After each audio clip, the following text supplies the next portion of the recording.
My name is Bart Zhang. I'm a channel solutions architect with GitLab, and today I'm going to briefly demonstrate how you can leverage GitLab CI for monolithic repositories, or monorepos for short, in order to facilitate the build, test, and deployment of your applications into production and target environments.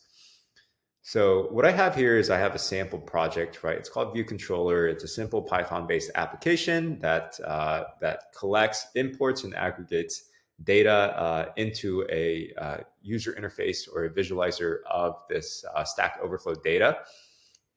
Now, most important to note is we have a GitLab-CI.yaml file.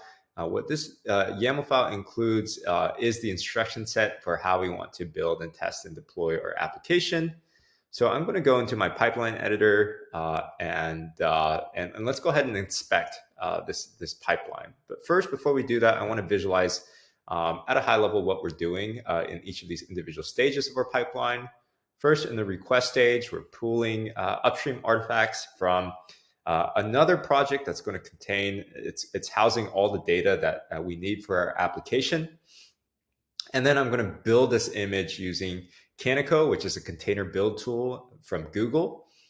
Then I'm going to test my application by executing a suite of security and code quality tests on my application just to check for vulnerabilities within my application binaries and dependencies, as well as the files themselves. And then I'm going to deploy a dynamic review environment that's going to reflect the latest changes to my application.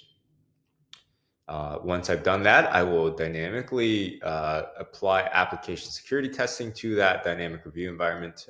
And then once I've validated that I'm not introducing any vulnerabilities to my application within that DAST stage, I'm going to deploy my application to production. So let's look at some of the constructs of a CI file, right? What do we include in a CI file to really make it functional and help us really validate this application before we go out and deploy it? So first, if you'll note, I have included a number of variables in this pipeline file. So these variables get loaded as environment variables into each of these individual jobs, and they can be referenced if any of these jobs require that variable. Now, there's also a separate location to store variables, so you can store secrets such as service account credentials and protect and mask them within the GitLab user interface. And you can also inherit group variables from parent groups where you can store variables that you want to apply to multiple projects. Now, in this case, however, I've stored the majority and the bulk of my variables within this ci.yaml file. But keep in mind that this file is version controlled and visible to members of the project. And with that in mind, please store credentials appropriately with third-party secrets management tools such as Vault or directly in our GitLab user interface.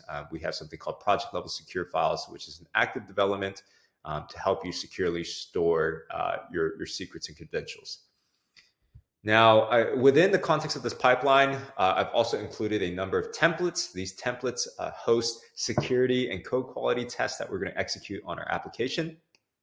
Now, I've also defined the stages that this pipeline consists of within my GitLab-CI.yaml file. And within these individual stages, I've included a series of jobs, right? So within my request stage, I've included a use upstream artifact job. And this is going to house the job that pulls data from an upstream pipeline and loads it into this specific project. And I'm also going to take that artifact and build my visualizer image using Canico, which is a container build tool. And I'm going to push that to my GitLab Docker registry. So you can actually view the content of this Docker registry. Now, keep in mind, this is going to reflect all the individual branches that I've deployed container images to. If I wanted to, I could deploy specific versions of my application using these container image tags that we see here. Now, moving back into our pipeline editor, I'll start where we left off.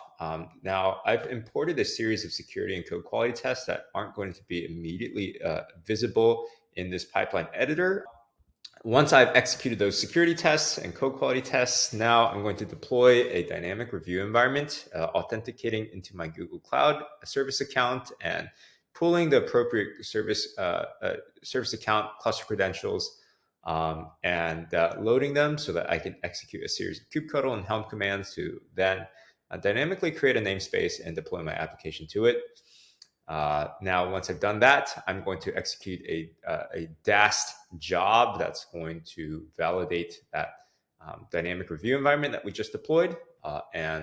Once we've successfully run a DAST job, now I have the ability to deploy my application to production. But I'm actually going to involve a manual gate so that any administrator or DevOps team member can actually go in, review the security tests to check for any vulnerabilities that may have been introduced with any commits or changes to the application source code. So with that, we're executing a similar series of steps in order to deploy our application to our Google Cloud Kubernetes cluster in this case.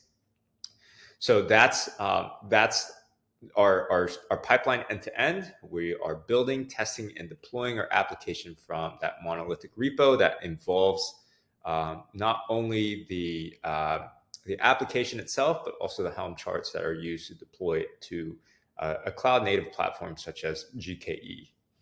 Now, going back to our editor, let's go ahead and touch base on and review these stages that we've gone through, right? We have the build, the test, review, as well as DAST and deploy to deploy our application.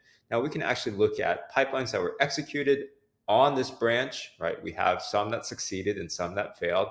And these are going to actually show you the results of pipeline execution. So for example, I'm going to jump into one of the jobs that succeeded, where I deployed this application to my target production environment using that pipeline instruction set that we saw earlier, where we're using Google Cloud's gcloud CLI commands in order to authenticate with those service account credentials that we passed in through the GitLab CI/CD variables and deployed our application to that target environment. So with that, hopefully this gives you an idea of how we've deployed our application using that pipeline, as well as built and tested the artifacts that resulted from that pipeline, using things like security testing templates that are provided by GitLab, as well as custom scripts to deploy my target application to this GKE cluster. So hopefully this gave you a better idea of how you can leverage GitLab CI using some of the tools and constructs that we provide.